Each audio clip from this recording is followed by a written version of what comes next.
भोपाल में विधानसभा के सामने युवक की मौत के मामले में एनएचआरसी ने मध्य प्रदेश सरकार को नोटिस जारी किया है। एनएचआरसी ने पीड़ित की तरफ से पुलिस के संवेदनहीन रवैये और मेडिकल सुविधा समय पर नहीं मिलने को लेकर नोटिस जारी किया। आपको बता दें कि मंगलवार को विधानसभा के सामने एक युवक की दुर्घटना के बाद मौत हो गई। युवक काफी देर तक तड़पता रहा, लेकिन उसे इलाज नहीं मिल पाया।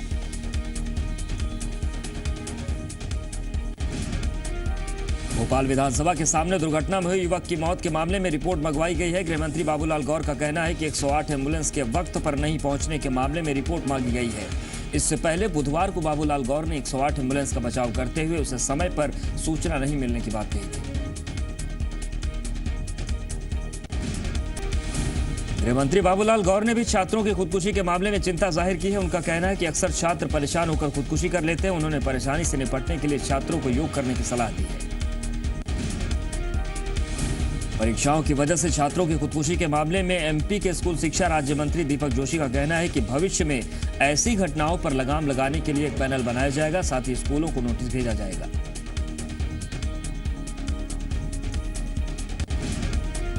बच्चों की खुदकुशी के मामले में एमपी विधानसभा में उपनेता प्रतिपक्ष बाला बच्चन ने मामले को गंभीर बताते हुए कहा कि कांग्रेस इस मुद्दे को विधानसभा में जोर शोर से उठाएगी। छिंदवाड़ा में मुख्यमंत्री शिवराज सिंह चौहान के दौरे के दौरान प्रदर्शन कर रहे संविदा स्वास्थ्य कर्मियों को पुलिस ने हिरासत में ले लिया। दरअसल अपनी मांगों को लेकर प्रदर्शन कर रहे संविदा स्वास्थ्य कर्मी आज सीएम शिवराज सिंह चौहान से मिलने इमली खेड़ा हवाई पट्टी पहुंचे थे।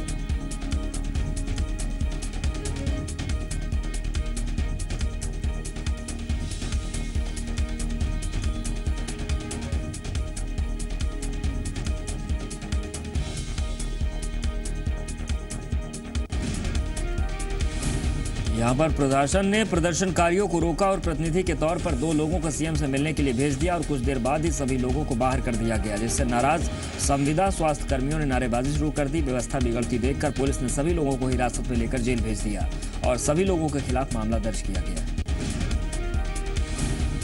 मध्य प्रदेश में संविदा स्वास्थ्य कर्मियों की हड़ताल आज चौथे दिन भी जारी है। मंदसौर में हड़ताल पर बैठे स्वास्थ्य कर्मियों ने आज विरोध प्रदर्शन जारी रखते हुए टी स्टॉल लगाकर चाय बेची। साथ ही महिला स्वास्थ्य कर्मियों ने गीत गाकर सरकार से अपनी मांगों को पूरा करने की गुहार लगाई।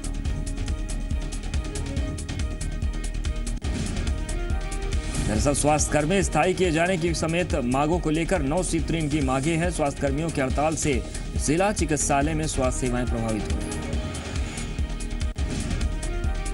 विश्वविद्यालय और उससे संबंधित कॉलेजों में मूलभूत सुविधाओं और सेमेस्टर प्रणाली में पुनर्मूल्यांकन को लेकर छात्रों ने रविशंकर विश्वविद्यालय का जमकर घेराव किया। तकरीबन 500 छात्रों की भीड़ विश्वविद्यालय के गेट पर पहुंची और वहां पर जमकर प्रबंधन के खिलाफ नारेबाजी हुई। पुलिस ने उन्हें गेट पर ही रोक लिया। वहां पर छात्र गेट तोड़कर घुसने की कोशिश करने लगे, तभी पुलिस से उनकी जमकर झूमाझटकी हुई। इस दौरान छात्रों को बलपूर्वक वहां से खदेड़ा गया। छात्रों की मांग थी कि विश्वविद्यालय सेमेस्टर सिस्टम में पुनर्मूल्यांकन का सिस्टम, विकलांग छात्रों की स्कॉलरशिप, पीएचडी की शोध राशि सही उपयोग, बीए में कंप्यूटर शिक्षा और दुर्गा कॉलेज में सीट बढ़ाई जाए। उन्होंने विश्वविद्यालय के कुलसचिव को भी इस संबंध में ज्ञापन सौंपा और इस पर कार्रवाई की मांग की। पंचायत एवं ग्रामीण विकास मंत्री गोपाल भार्गव का कहना है कि कुछ सहकारी बैंकों की आर्थिक स्थिति बेहद खराब है, मगर 20 से 25% रिकवरी हो चुकी है। उन्होंने फसल खराब होने के कारण स्थिति बिगड़ने की बात कही और जल्द समस्या को सुलझाने का दावा किया। उन्होंने दिवालिया होने की स्थिति में साफ इनकार किया है। मध्य प्रदेश कांग्रेस में कमलनाथ को अध्यक्ष बनाए जाने को लेकर स्वर उठने लगे हैं। विधानसभा में उपनेता प्रतिपक्ष बाला बच्चन का कहना है कि कमलनाथ को एमपी कांग्रेस का अध्यक्ष बनाए जाने से पार्टी को फायदा होगा। हालांकि उन्होंने साफ तौर पर कहा कि इस मामले में अंतिम फैसला पार्टी हाईकमान को करना है। कांग्रेस विधायकों का मानना है कि कमलनाथ को एमपी कांग्रेस अध्यक्ष बनाए जाने से पार्टी को फायदा होगा। विधायकों ने पार्टी अध्यक्ष के साथ ही आगामी विधानसभा चुनाव में सीएम प्रत्याशी के तौर पर कमलनाथ का नाम आगे बढ़ाए जाने का समर्थन किया है। रतलाम में सिटी 4 लेन निर्माण के लिए दुकानें तोड़े जाने का आज व्यापारियों ने जमकर विरोध किया। दरअसल नगर निगम ने 4 लेन निर्माण के लिए कुछ दुकानों को तोड़ने का नोटिस दिया है, जिसका दुकानदारों ने विरोध किया और दूसरी दुकानें बंद करवाई गई। दुकानदारों की मांग है कि बगैर दुकान तोड़े भी 4 लेन बनाई जा सकती है। बीजेपी युवा मोर्चा ने भी दुकानदारों का समर्थन किया। युवा मोर्चा के नेताओं का कहना है कि शहर का विकास जरूरी है, लेकिन दुकानदार जो है उनकी दुकानें तोड़ने से उनके रोजगार पर असर पड़ेगा। रतलाम में कृषि अनाज मंडी में किसानों और व्यापारियों के बीच विवाद के बाद आक्रोशित किसानों ने जमकर हंगामा किया। फिलहाल यहां पर भारी संख्या में पुलिस बल मौके पर तैनात किया गया है। जबलपुर में पश्चिम मध्य रेलवे के जोन दफ्तर और कोटा में डीआरएम दफ्तर को बम से उड़ाने की धमकी दी गई। बताया जा रहा है कि राजस्थान में सवाई माधोपुर के इंदरगढ़ रेलवे स्टेशन पर मिले एक खत में धमकी दी गई।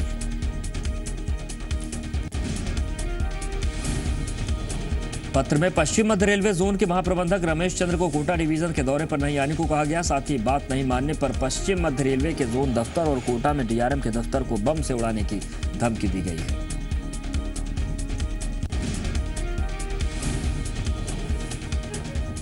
खत मिलने के बाद पश्चिम मध्य रेलवे के सभी स्टेशन की सुरक्षा बढ़ा दी गई। रेल प्रशासन का कहना है कि इसकी जानकारी एमपी और राजस्थान सरकार को दे दी गई। साथ ही सभी स्टेशन पर अलर्ट जारी कर दिया गया है। बालोद जिला अस्पताल में बगैर सूचना के ड्यूटी से गायब रहने पर 2 डॉक्टर्स के खिलाफ कार्रवाई की गई है। डॉक्टर ए के मिश्रा को निलंबित कर दिया गया, जबकि डॉक्टर एस के सोनी का वेतन रोक दिया गया है। जी मध्य प्रदेश छत्तीसगढ़ पर खबर दिखाए जाने के बाद जिला प्रशासन ने डॉक्टर्स के खिलाफ ये बड़ी कार्रवाई की है। 27 फरवरी की रात को बालोद जिला अस्पताल में तैनात ये दोनों डॉक्टर ड्यूटी से नाराज पाए गए। उस वक्त पेट दर्द से परेशान एक मरीज अस्पताल में पहुंचा, लेकिन स्टाफ नर्स ने यह कहते हुए उसे लौटा दिया कि इस वक्त अस्पताल में कोई डॉक्टर मौजूद नहीं है। जांजगीर चांपा जिले में घरों तक पानी पहुंचाने की योजना नगरीय निकायों में असफल साबित हो रही है। शासन की तरफ से पानी सप्लाई की सारी योजनाएं अधर में लटकी है, जिससे इस गर्मी में भी पानी के लिए लोगों को दिक्कतों का सामना करना पड़ेगा। अधिकारियों की माने तो इस बार टैंकर्स के माध्यम से पानी आपूर्ति की रणनीति तैयार की जा रही है, जो नाकाफी साबित होगी। दरअसल जांजगीर और चांपा को हसदेव नदी से जल मुहैया कराने के लिए जल आवर्धन योजना आज से 8 साल पहले शुरू की गई, मगर अब तक इस योजना को पूरा नहीं किया जा सका, जिसकी वजह से योजना से एक बूंद पानी भी लोगों को नसीब नहीं हुआ।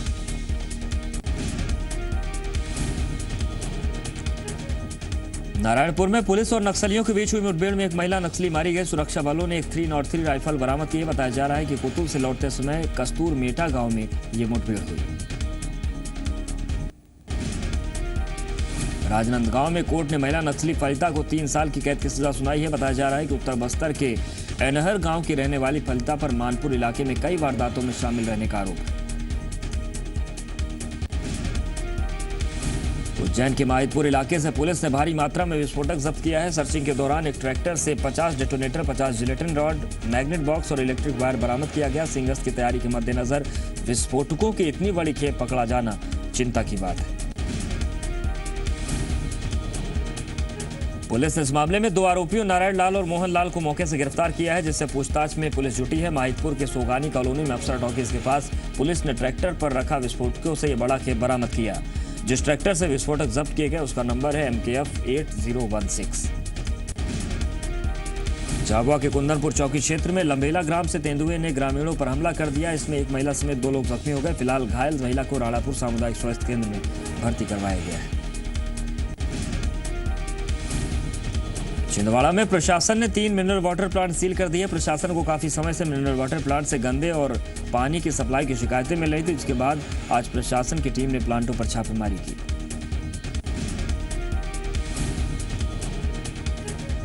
जानकारी के मुताबिक कार्रवाई के दौरान मिनरल वाटर के नाम पर धोखाधड़ी करने का मामला सामने आया है, जिसके बाद प्रशासन ने 3 मिनरल वाटर प्लांट को सील कर दिया।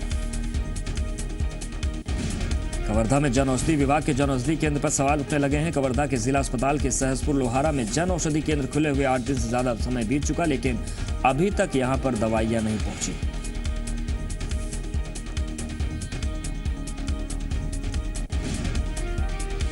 मरीजों को सस्ती और जेनरिक दवाई उपलब्ध कराने की योजना खटाई में पड़ती नजर आ रही है। जन औषधि केंद्रों पर दवा नहीं होने की वजह से लोग बाजार से महंगी दवाइयां खरीदने को मजबूर हैं।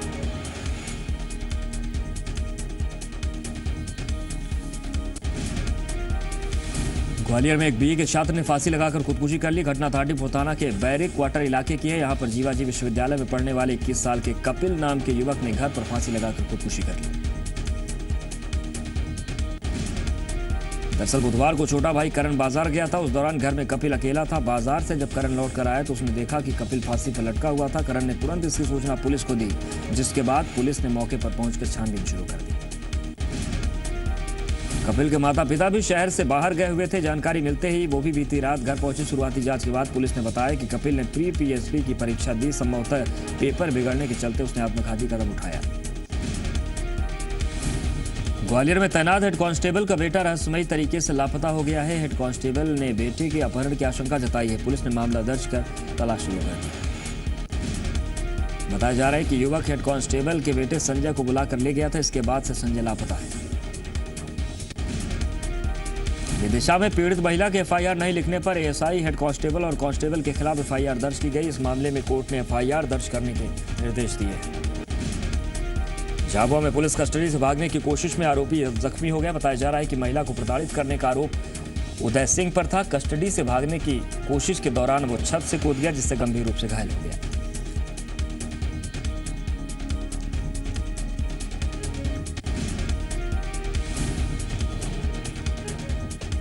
जेट एयरवेज की फ्लाइट से दिल्ली से भोपाल आ रहे यात्री देवेंद्र कालिया के सिर और नाक में चोट आई है। उन्हें एयरपोर्ट पर ही प्राथमिक उपचार के बाद छुट्टी दे दी गई। बताया जा रहा है कि विमान में गिरने की वजह से उन्हें चोटें आई।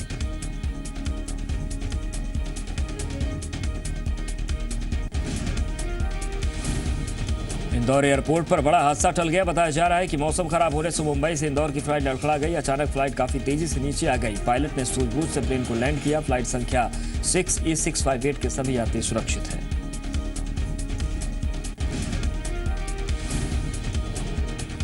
इंदौर एयरपोर्ट से फ्लाइट की कनेक्टिविटी बढ़ गई है। इंडिगो ने 3 नई फ्लाइट शुरू करने का ऐलान किया है। 16 अप्रैल से उड़ानें शुरू होंगी। इंदौर से गोवा, मुंबई और दिल्ली की फ्लाइट शुरू हो रही है।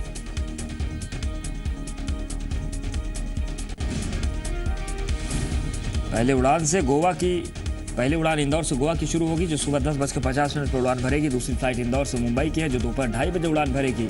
और तीसरी फ्लाइट इंदौर से दिल्ली की है, जो सुबह 10:50 पर इंदौर से रवाना होगी। नरसिंहपुर में पुलिस ने एक बड़े अंतर्राज्यीय वाहन चोर गिरोह का पर्दाफाश किया है। पुलिस ने गिरोह के 7 सदस्यों को गिरफ्तार किया है। गिरोह के लोग ज्यादातर 4 पहिया वाहन को निशाना बनाते थे। जांच में यह भी पता चला है कि आरोपी इन गाड़ियों का इस्तेमाल मादक पदार्थ की तस्करी में करते थे। पुलिस के मुताबिक ये लोग नंबर प्लेट बदलकर गाड़ियों को दूसरे राज्यों में बेच दिया करते थे। पुलिस की पूछताछ में आरोपियों ने अभी तक करीब 50 लाख की गाड़ियों की चोरी की बात कबूल की है। मंदसौर के शामगढ़ में पुलिस ने ट्रैक्टर चोरी के आरोप में 2 आरोपियों को गिरफ्तार किया है। उनके पास से चोरी किए गए 4 ट्रैक्टर भी बरामद किए गए हैं। पुलिस की गिरफ्त में आया एक आरोपी बर्खास्त पुलिसकर्मी का बेटा है। भोपाल में महिला से रेप और शोषण मामले में रिपोर्ट दर्ज। 3 साल तक शोषण करने का आरोप, अश्लील एमएमएस वायरल करने की धमकी का भी आरोप। बजरिया पुलिस कर रही है जांच। मुरैना के भाजपा महापौर अशोक अर्गल की जमानत याचिका खारिज हो गई है। जिला अदालत ने अर्गल की अग्रिम जमानत याचिका खारिज कर दी। दहेज प्रताड़ना मामले में आरोपी हैं अशोक अर्गल। होशंगाबाद के पास मटकुली के पास कार दुर्घटनाग्रस्त हो गई। इस घटना में 6 लोगों की मौत हो गई, जबकि 4 लोग जख्मी हो गए। बताया जा रहा है कि ये सभी लोग महाराष्ट्र के चंद्रापुर से पंचपड़ी मेले में शामिल होने के लिए आ रहे थे। जगदलपुर में सड़क हादसे में एक शख्स की मौत हो गई, जबकि 3 लोग गंभीर रूप से जख्मी हो गए। यहां पर रिलायंस पेट्रोल पंप के पास ट्रक और कार की भिड़ंत हो गई। बीजापुर का गंगालूर परीक्षा केंद्र में बोर्ड की परीक्षा के दौरान नकल करने के आरोप में 7 छात्रों को पकड़ा गया, जिसके बाद जिला शिक्षा अधिकारी ने परीक्षा केंद्र अध्यक्ष को हटा दिया है। जबलपुर के गंगासागर इलाके में बीते 26 फरवरी को हुए गैस सिलेंडर ब्लास्ट मामले में 2 और महिलाओं की मौत हो गई, जिसके बाद मृतकों का आंकड़ा 5 हो गया। बुधवार को इलाज के दौरान 3 महिलाओं की मौत हो गई थी। राजनांदगांव में अवैध निर्माण रुकवाना स्थानीय परिषद को महंगा पड़ गया। शिकायत से नाराज परिवार लोगों ने पार्षद की जमकर पिटाई कर दी। वार्ड पार्षद पोठर साहू ने आपत्ति जताई थी। दरअसल जिस पर निगम ने काम रुकवा दिया था, इसके बाद विवाद हुआ और उसकी जमकर पिटाई हुई। मंदसौर के शामगढ़ में डबल मर्डर की गुत्थी सुलझ गई है। जांच के बाद जो मामला सामने आया है वो चौंकाने वाला है। बताया जा रहा है कि चांदखेड़ी गांव में एक परिवार ने पड़ोसी के कुएं से पानी लिया था, जिसके किराए के बदले 5000 रुपए देने थे। रुपए को लेकर दोनों पक्षों में विवाद चल रहा था। विवाद की वजह से 1 मार्च की रात को राहुल और जसवंत की तलवार और पत्थर से हत्या कर दी गई। हत्यारों ने सबूत मिटाने के लिए शव को घटनास्थल से दूर सड़क पर डाल दिया था। पुलिस मुख्य आरोपी सहित 3 लोगों को गिरफ्तार कर चुकी है। मुंगेली में ठीक इलाज नहीं मिलने की वजह से 60 वर्ष के एक बैगा के आदिवासी की मौत हो गई। उल्टी दस्त की शिकायत के बाद बुधवार को बनग्राम बिरजा कछार के रहने वाले बुजुर्ग आदिवासी को लोरमी के सामुदायिक स्वास्थ्य केंद्र में भर्ती करवाया गया था।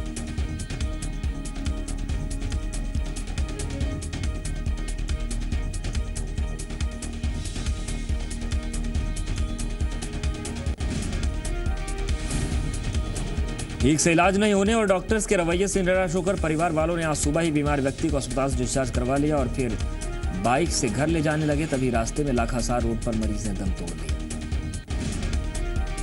बैगा आदिवासी की इस तरह हुई मौत के बाद छत्तीसगढ़ की स्वास्थ्य व्यवस्था पर सवाल खड़े हो रहे हैं। आपको बता दें कि कम संख्या की वजह से बैगा आदिवासी संरक्षित श्रेणी में आते हैं और इन्हें राष्ट्रपति का दत्तक पुत्र कहा जाता है।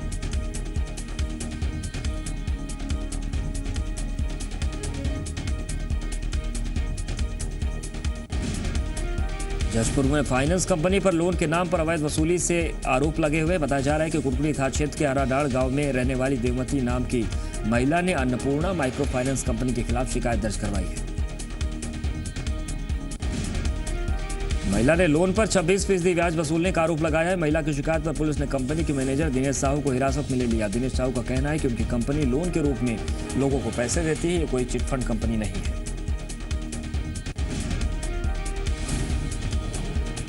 जशपुर के कुनकुरी में आदिम जाति सहकारी सेवा समिति में 17 लाख रुपए का गबन का मामला सामने आया है। मामले में पुलिस ने समिति के अध्यक्ष, प्रबंधक और क्लर्क को गिरफ्तार किया है।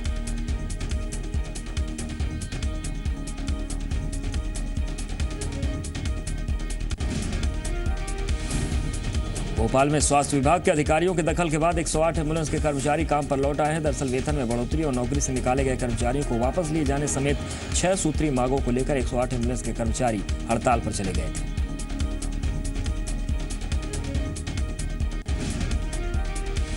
कर्मचारियों ने आरोप लगाया था कि 108 एम्बुलेंस सेवा का संचालन कर रही कंपनी उनकी समस्याओं पर ध्यान नहीं दे रही। हालांकि हड़ताल की खबर लगते ही स्वास्थ्य विभाग के अधिकारियों ने दखल दिया।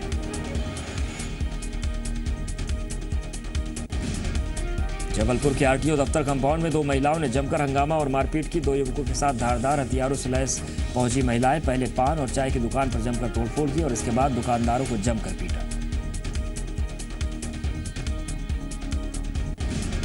सूचना मिलने पर मौके पर पहुंची सिविल लाइन पुलिस ने बड़ी मुश्किल से चारों आरोपियों को हिरासत में लिया। दरअसल आरोपी आरटीओ कंपाउंड में लगे 2 टपरों को हटाकर खुद का टपरा लगाना चाहते थे। इसी के चलते उनका पीड़ितों से विवाद चल रहा था। बहरहाल पुलिस ने आरोपी महिलाओं और युवकों पर मामला दर्ज कर हिरासत में ले लिया है।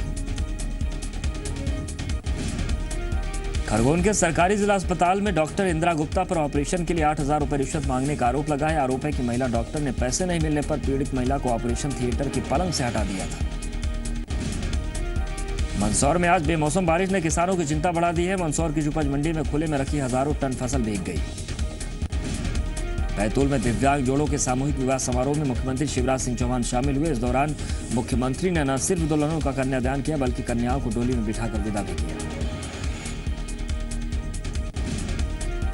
इससे पहले मुख्यमंत्री ने बैतूल के कारगिल चौराहे पर वीर दुर्गादास राठौर की प्रतिमा का अनावरण किया। मुख्यमंत्री ने औद्योगिक क्षेत्र कोसमी में प्लाईवुड फैक्ट्री का शुभारंभ किया। हरदा शहर को स्वच्छ और सुंदर बनाने के लिए हरदा कलेक्टर ने एक अनोखी मुहिम छेड़ी है, जिसमें शहर के शासकीय भवनों की दीवारों को वॉल पेंटिंग के माध्यम से सजाया जाएगा। इस अभियान को नाम दिया गया है व्यक्ति अभियान। हरदा के युवा कलेक्टर श्रीकांत बनोट ने अपनी इस अभियान की शुरुआत खुद वॉल पेंटिंग बनाकर की। इसके जरिए शहर को सुंदर बनाने का अनूठा अभियान चलाने वाले हरदा कलेक्टर श्रीकांत बनोट ने स्कूली छात्राओं के साथ पीडब्ल्यूडी और वन विभाग की दीवारों पर कलाकृतियां बनाई। गरियाबंद के रांची में संत कवि पवन दीवान का आज अंतिम संस्कार किया गया। अंतिम संस्कार में सीएम रमन सिंह समेत कई नेता और मंत्री शामिल हुए। वन मंत्री महेश गागड़ा और बृजमोहन अग्रवाल ने भी संत पवन दीवान को श्रद्धांजलि दी। गरियाबंद में संत कवि पवन दीवान को पूरे राजकीय सम्मान के साथ समाधि दी गई। संत पवन दीवान के अंतिम दर्शन के लिए हजारों की संख्या में लोग उमड़े। जगदलपुर में डिमरापाल में माता रुक्मणी आदिवासी कन्या आश्रम की छात्रा मानकी का ऑल इंडिया फुटबॉल फेडरेशन के अंडर 14 में चयन हुआ है। बताया जा रहा है कि दंतेवाड़ा के पालनार गांव की रहने वाली मानकी पहले भी 2 बार अंतर्राष्ट्रीय प्रतियोगिताओं में हिस्सा ले चुकी है। नारायणपुर में बुधवार से 5 दिवसीय ऐतिहासिक मावली मेले का आयोजन किया गया है। परंपरा के मुताबिक मेले के पहले दिन मावली परघाव की रस्म अदा की गई। वहीं मावली मंदिर से शुरू हुआ जुलूस मेला स्थल पर आड़ मावली मंदिर पर पूरा हुआ। हालांकि नक्सलियों के आहट से मेले पर असर पड़ा है।